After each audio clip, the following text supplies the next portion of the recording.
एक बार फिर से फिजिक्स के वीडियो लेकर आपका स्वागत है और इसमें हम लोग पढ़ेंगे मोमेंटम संवेग तथा न्यूटन के गति का दूसरा नियम तथा उस पर आधारित कुछ क्वेश्चन को सॉल्व करेंगे। ठीक है, तो सबसे पहले देखते हैं कि संवेग क्या होता है, यानी कि मोमेंटम।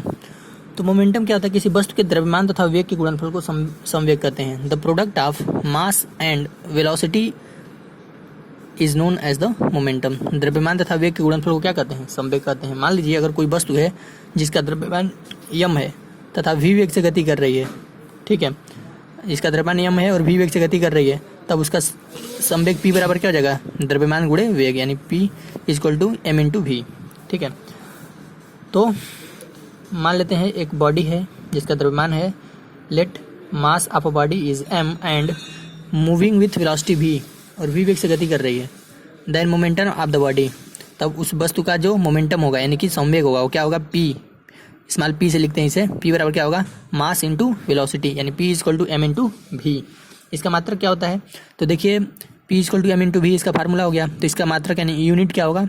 ये मास है, मास का मात्रक किलोग्राम और वेलोसिटी का मीटर पर सेकंड, यानी हो जाएगा यूनिट किलोग्राम मीटर पर सेकंड। इसका डायमेंशनल फार्मूला क्या होगा? यानी कि मिमी सूत्र। तो kg क्या हो जाएगा? m, और मीटर है लंबाई l, और अपान s है, ऊपर जाएगा तो इसको टाइम है, सेकेंड ऊपर जाएगा तो t यानी माइनस टी, यानी ml t इनवर्स। ठीक है, यह कैसी राशि है? यह एक सदिश राशि यानी वेक्टर क्वांटिटी। इसमें दिशा होता है, परिमाण के साथ साथ दिशा भी होता है। किस डायरेक्शन में संवेग लग रहा है यह हमें पता चलता है। तो it is a vector quantity, यानी यह एक सदिश राशि है। ठीक है, तो ये था पूरा संवेग के बारे में। अब हम लोग पढ़ेंगे न्यूटन के गति का दूसरा नियम, Newton's second law of motion. तो ये क्या कहता है? Newton second law of motion कहता है कि the rate of change of momentum is proportional, proportional मतलब अनुक्रमानुपाती होता है या समानुपाती होता है, टू द अप्लाइड फोर्स। किसी वस्तु पे कितना बल लगाया जाता है वह उसके संवेग परिवर्तन के दर के अनुक्रमानुपाती या समानुपाती होता है। ठीक है, जैसे मान लीजिए अगर कोई वस्तु है उस पर अगर हम F बल लगा रहे हैं तो यह बल किसके समानुपाती होगा? उस वस्तु के संवेग में किस दर से क्या हो रहा है? परिवर्तन हो रहा है, यानी यह फिर directly proportional to delta P by delta T. Delta P क्या है? संवेग में परिवर्तन, और डेल्टा टी क्या है? समय में परिवर्तन। तो कितने समय के साथ कितना संवेग बदल रहा है, ठीक है, वह क्या होता है? वह समानुपाती होता है उस वस्तु पर लगाए गए बल के। ठीक है, तो किसी वस्तु के संवेग परिवर्तन की दर उस पर आरोपित बाह्य बल के समानुपाती होता है। ठीक है, तो यानी force is directly proportional to delta P by delta t, यानी rate of change in momentum परिवर्तन की दर, यानी संवेग परिवर्तन की दर किसके साथ परिवर्तित होता है? समय के साथ, यानी delta P by delta T is directly proportional to force F. ठीक है, डेल्टा पी क्या है? संवेग परिवर्तन, और डेल्टा टी क्या है? समय में होने वाला परिवर्तन। ठीक है, कितना समय अंतराल, डेल्टा टी है समय अंतराल और डेल्टा पी है संवेग परिवर्तन। ठीक है, अभी आगे और समझ में आएगा। तो यहाँ से समानुपाती का चिन्ह हटाएंगे तो एक नियतांक आएगा k, और k का वैल्यू होता है 1, k एक कांस्टेंट है। ठीक है, तो यानी हो जाएगा F equal to delta P by delta T. तो ये है न्यूटन के गति का दूसरा नियम। बेसिकली न्यूटन के गति का जो दूसरा नियम होता है इसमें F बराबर m इंटू ए आता है, यानी द्रव्यमान गुणे त्वरण। तो अब हम क्या करेंगे? F equal to delta P by delta T को F बराबर m इंटू ए के फॉर्म में हम क्या करेंगे? चेंज करेंगे। कैसे करेंगे देखते हैं। तो इसके लिए हम मान लेते हैं सबसे पहले हमें क्या करना है? F equal to delta P by delta T को F बराबर m में सिद्ध करना है। इतना बराबर m में दिखाना है, m इंटू ए द्रव्यमान गुणे त्वरण के बराबर। तो मान लेते हैं कि कोई वस्तु है जिसका द्रव्यमान m है।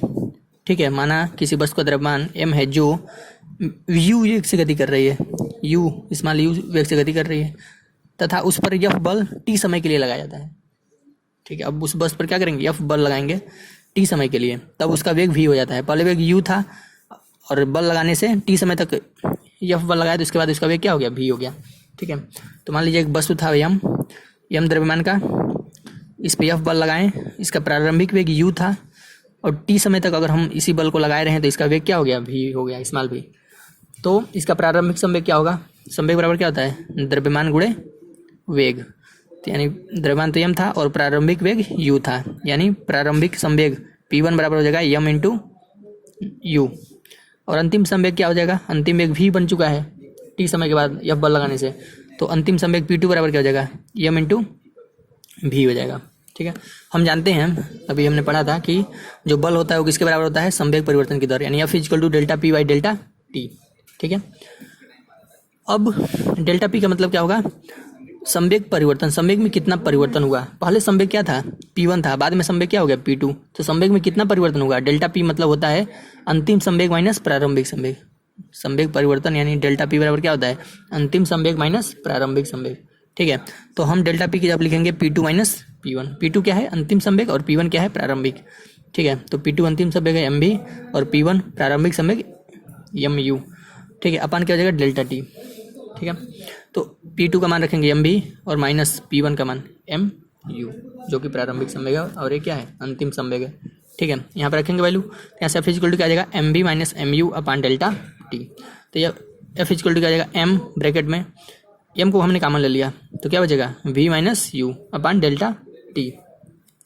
अब समय में कितने का परिवर्तन हुआ, पहले t बराबर 0 पे कोई बल नहीं लग रहा था और t समय के लिए बल लगाया हमने।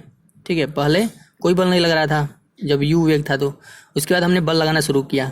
कितने समय तक बल लगाएं, t समय तक, 0 सेकंड से t सेकंड तक बल लगाएं मान लीजिए, या 0 घंटे से t घंटे तक, यानी डेल्टा टी क्या हुआ, T2 माइनस T1।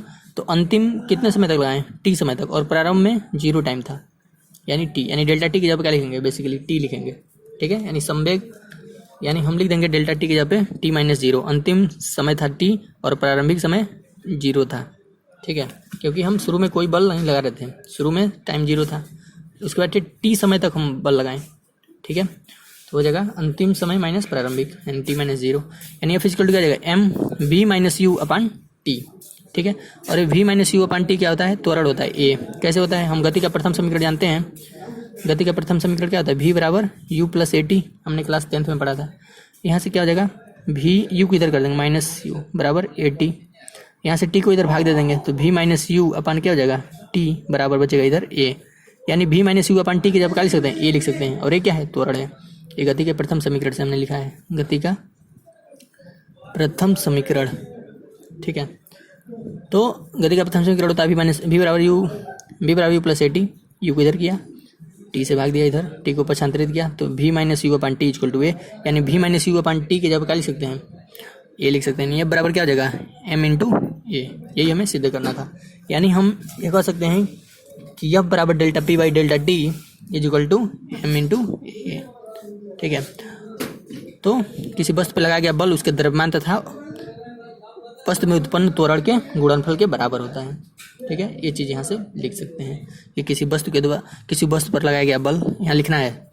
ठीक है, किसी वस्तु पर लगाया गया बल वस्तु के द्रव्यमान तथा वस्तु में उत्पन्न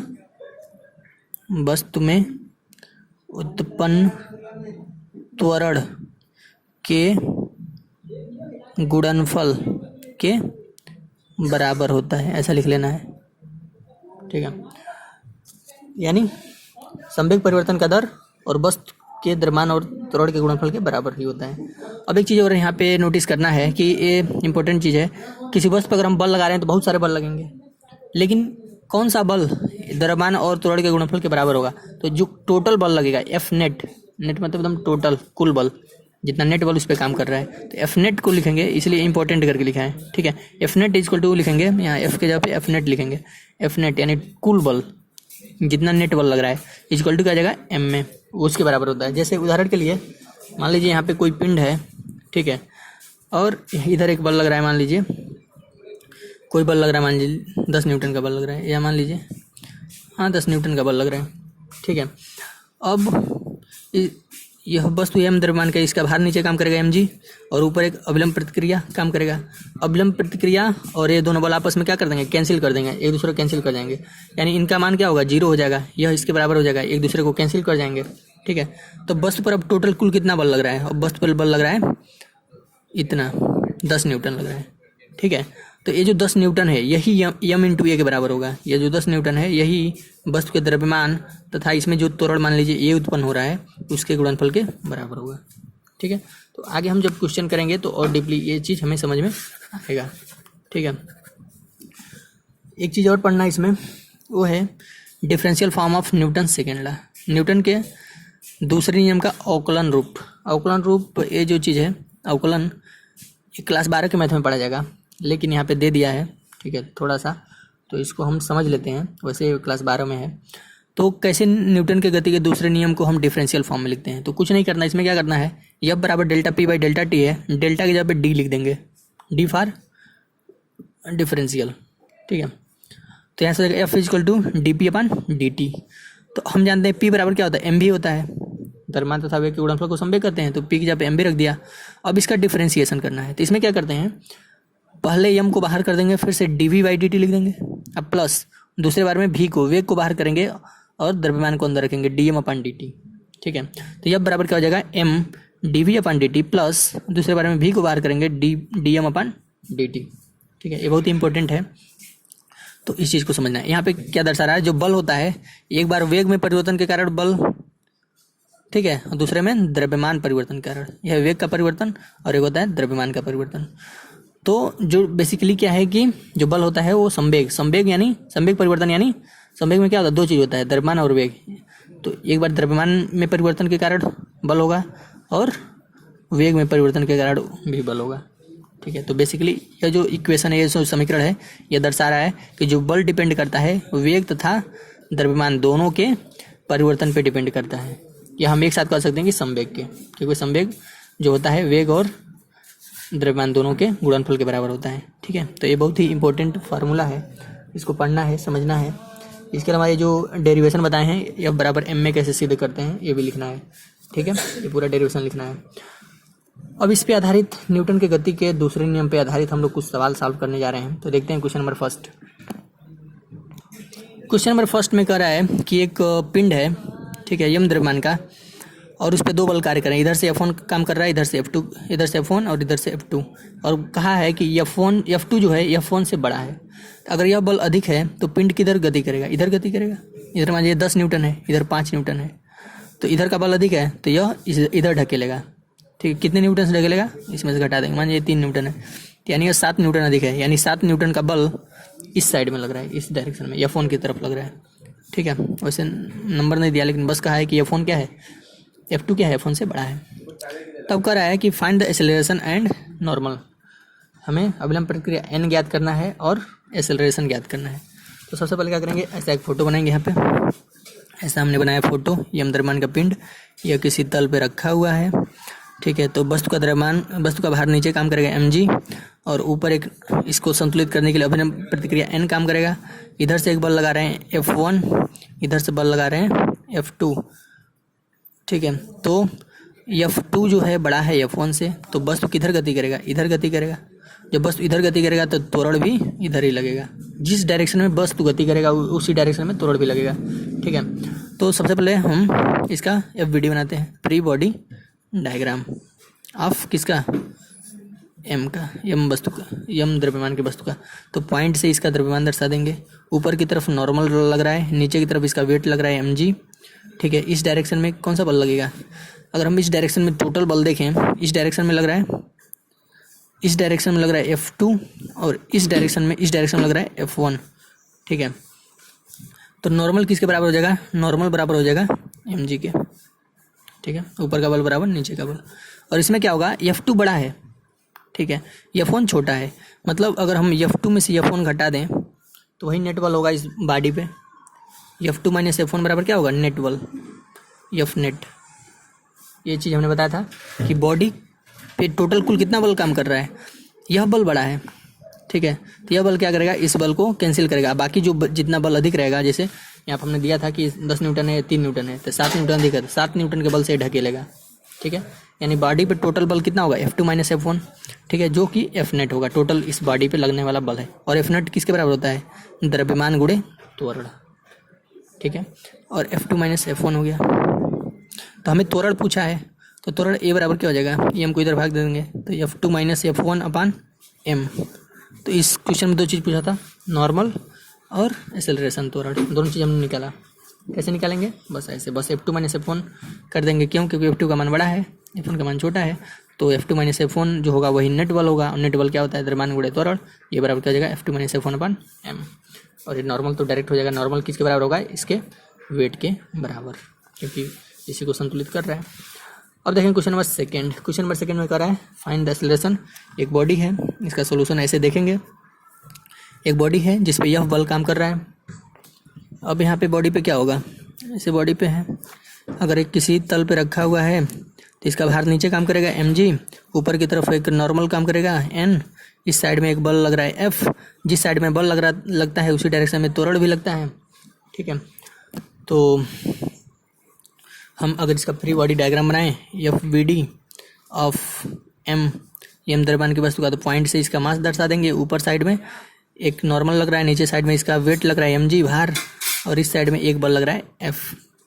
तो यह बल तो इसको कैंसिल कर देगा, नॉर्मल तो बराबर हो जाएगा mg के, तो इसका तो मान क्या होगा, निष्क्रिय होगा, दोनों एक दूसरे के बराबर हो गए। लेकिन यह जो बल है, इसी बल के कारण वस्तु गति कर सकती है, इस डायरेक्शन में गति करेगी।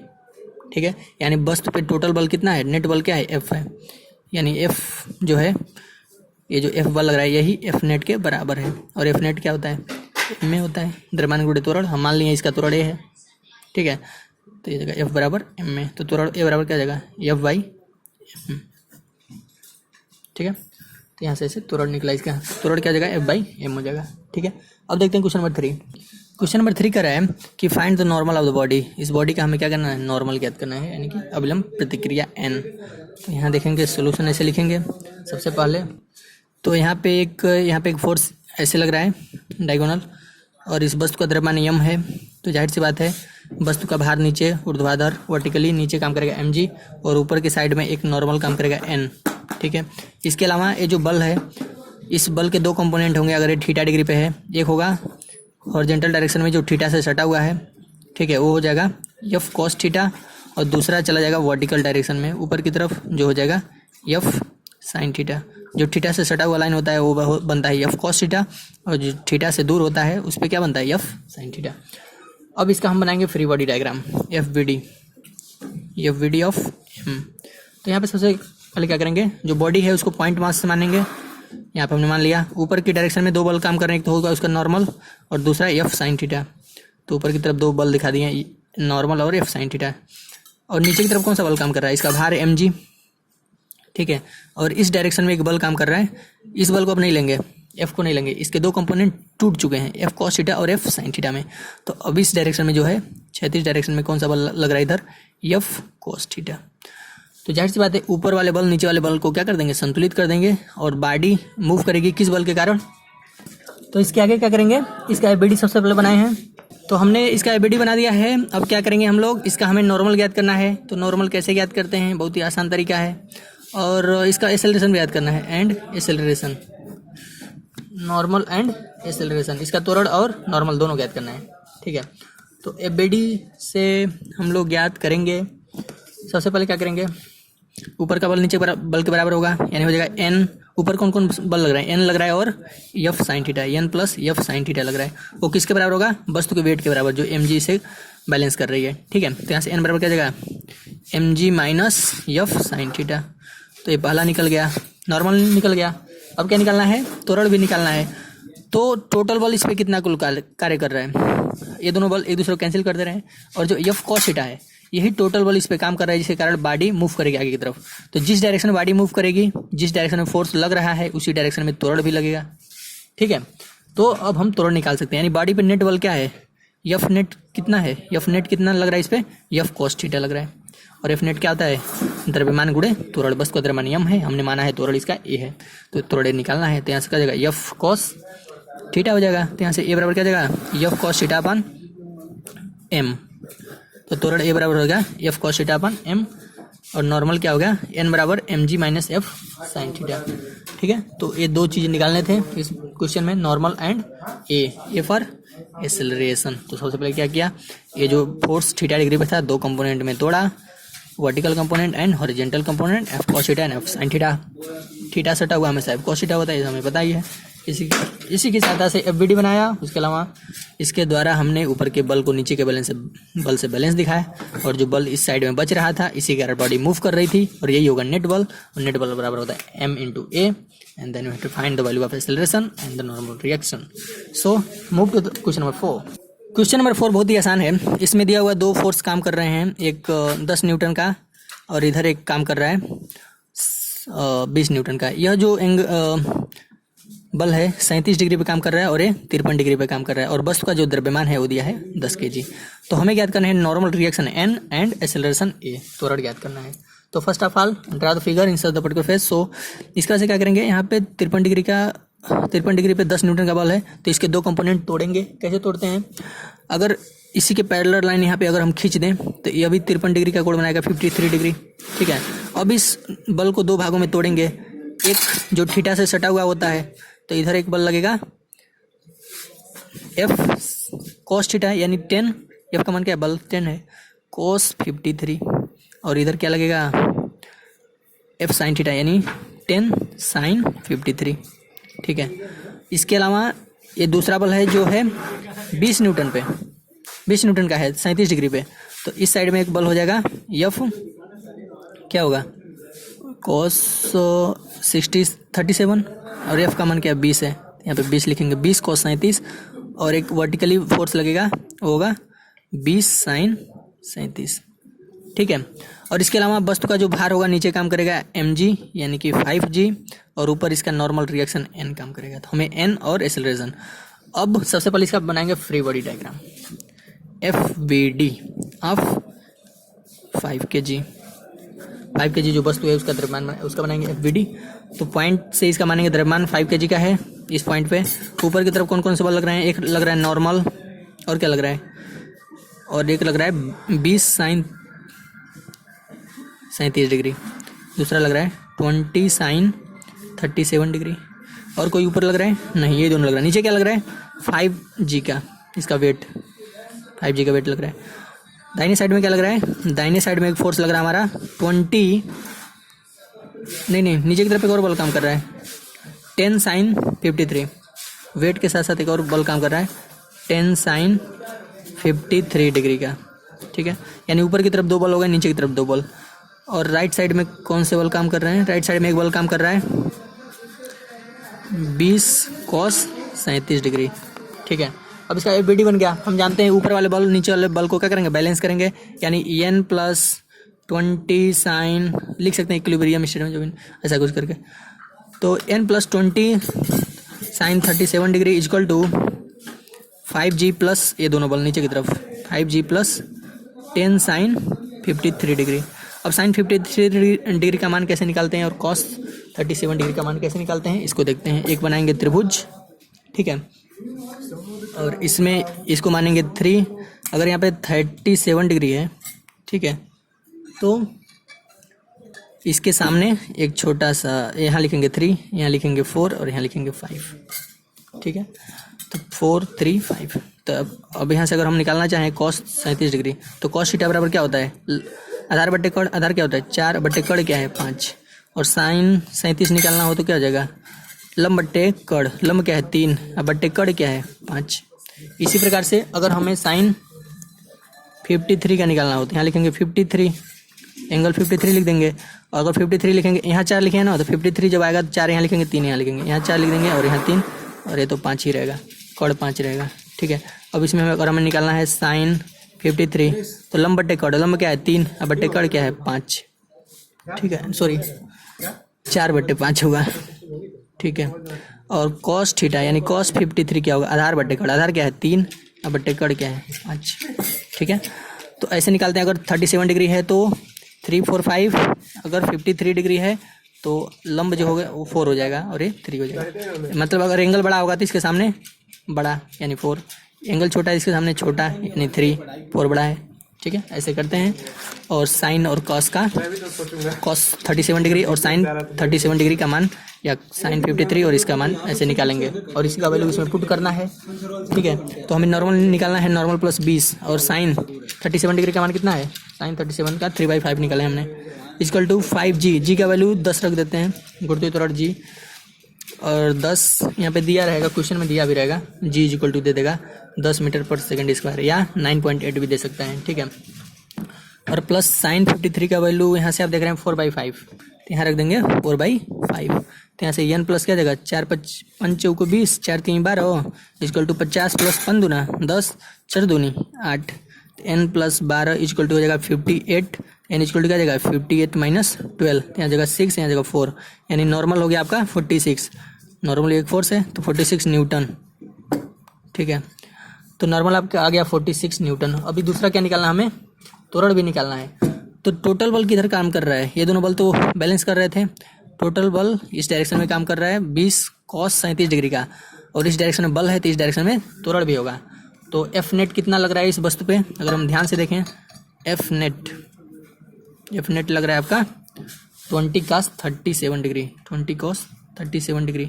और एफ नेट किसके बराबर होता है, वस्तु के द्रव्यमान और त्वरण के गुणनफल के बराबर। यहाँ जगह 20 और cos 37 डिग्री का मान हम देख रहे हैं 4/5 हमने निकाला है, ठीक है। तो यहाँ रख देंगे 4/5।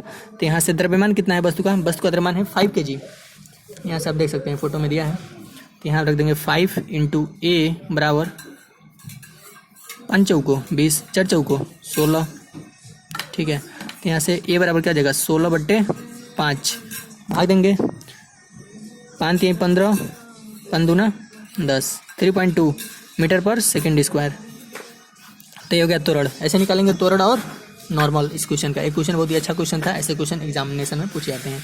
अब देखेंगे क्वेश्चन नंबर 5 जो इस वीडियो लेक्चर का लास्ट क्वेश्चन होगा, देखते हैं। इस वीडियो लेक्चर में इतना ही, क्वेश्चन नंबर 5 से आगे देखेंगे हम लोग 15 क्वेश्चन सॉल्व करेंगे अगले वीडियो लेक्चर में, ठीक है। इस वीडियो लेक्चर में इतना ही रहे, इस वीडियो लेक्चर को पूरा देखना है, अच्छे से समझना है। इस वीडियो लेक्चर को समझने के बाद ही आगे क्वेश्चन और सॉल्व किए जाएंगे, इसके आगे थोड़ा और भी हाई लेवल के क्वेश्चन आएंगे, ठीक है। तो इस वीडियो लेक्चर को अच्छे से देखना है, न्यूटन्स के जो नियम है उसको समझना है, ठीक है, और सारे क्वेश्चन को सॉल्व करना है। Okay, over and out.